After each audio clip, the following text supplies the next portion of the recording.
I'm Arthur Goodson. I'm a Star Wars costumer and a member of the 501st Legion. I'm also a professional musician and composer in the North New Jersey area. Hi, I'm James Hannon, author of Anatomy of a Cosplayer, Tales from Behind the Mask, and today I'm with Arthur Goodson, who is the proprietor of the Tailor Made Armory. Today we're starting the first of our series of Cosplay Spotlight. As much as I love being out here in the open air in my armory/garage for plastic and paint work, it's probably not super suitable for an interview, so how about we go inside? That's a great idea. Let's go. Excellent.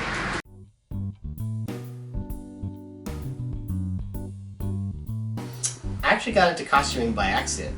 Originally I was looking to just have a mannequin in my living room that was going to be to house Stormtrooper armor, to have some sort of Star Wars replica. But when I started researching online, I kept seeing the 501st Legion mentioned here and there. So I did some more digging and found their website and found out what they're all about with the costume building and the charity and the camaraderie. And I just quickly fell very interested into that world. So I then decided that I would pursue becoming a member that way. And that has led to a whole lot of fun over the years.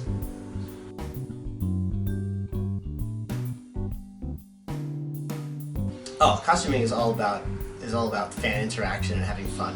I'd love to see the reactions of kids, parents, anybody who loves seeing our costumes. They're just amazed at what it looks like to interact with a real-life Stormtrooper or any other Star Wars character. It's very, very rewarding.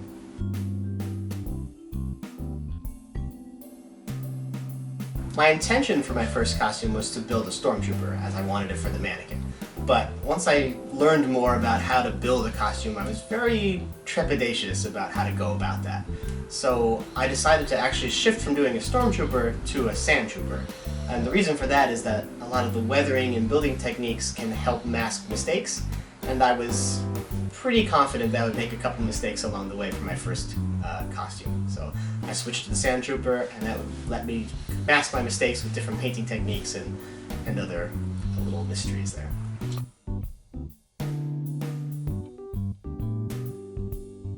First really is a giant family, as I mentioned before. There's members all over the world, and wherever you travel, wherever you go, you can meet other members, which is always so exciting. You get to share your love of Star Wars, and it really brings everybody together. When I go out to Star Wars Celebration, there's thousands of Legion members there, and you just immediately feel welcome when you see a sea of these racer shirts, and you just can talk Star Wars, and you have this common bond. It's really something else.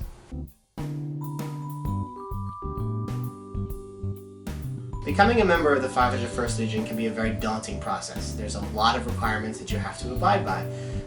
So doing it on your own can be a very intimidating process. So I'm more than happy to bring prospective members of the 501st Legion here with other members who are part of this community we've established of builders to really help them with the build process and show them the techniques. I remember how intimidated I was when I first did my old build myself, just because I didn't really have anywhere to go or any convenient place to learn techniques from. So by opening these doors and having people come in, it's just a great way to welcome new members and help them get going on their process.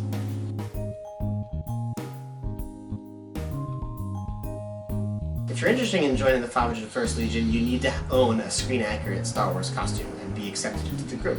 To start that journey, I would suggest going to 501st.com, and then you can find the local chapter near you and communicate with some members and really start that journey.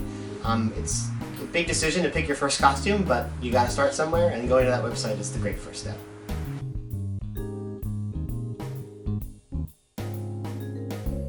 When I'm not wearing armor, I do a lot of things. I'm in the music industry in New York City. I'm a professional composer and musician. I play percussion, which is a whole collection of instruments involved in mostly orchestral playing. I've done a lot of recordings, and I've played in all the great halls in New York City, including Carnegie Hall, David Geffen Hall, Symphony Space, all places in the city. Some of the best musicians around. As a composer, I compose for a large variety of ensembles, all the way from major symphony orchestra to just solo flute pieces. I have written for TV, video games, all sorts of things in that field, as well as commissions for projects out in Los Angeles and all around the country.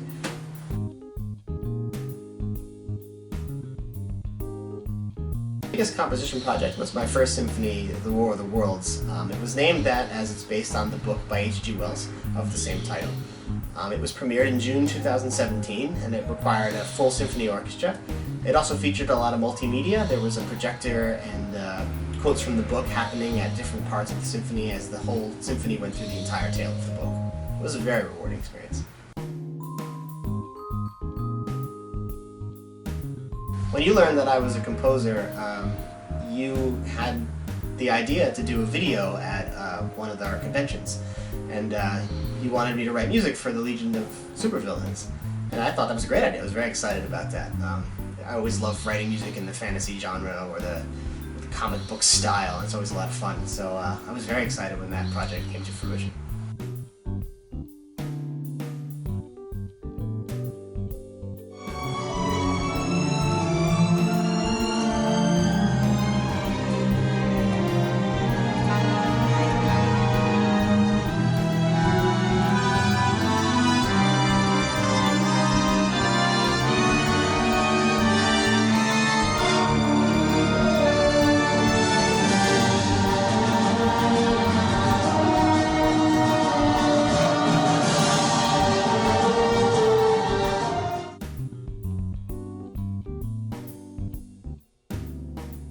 I certainly don't see the world of costuming slowing down at all, especially in this specific Star Wars costuming world that I'm involved in. The movies are continuing to come out. Research is continually being pulled from even the old movies now that we have more technology. Screenshots keep appearing of things behind the scenes that we've never seen. So the research never stops, and the updates to costumes that we once knew or thought we knew everything about never stops. So I think costuming is just on an upward trajectory and it will continue that way for years to come.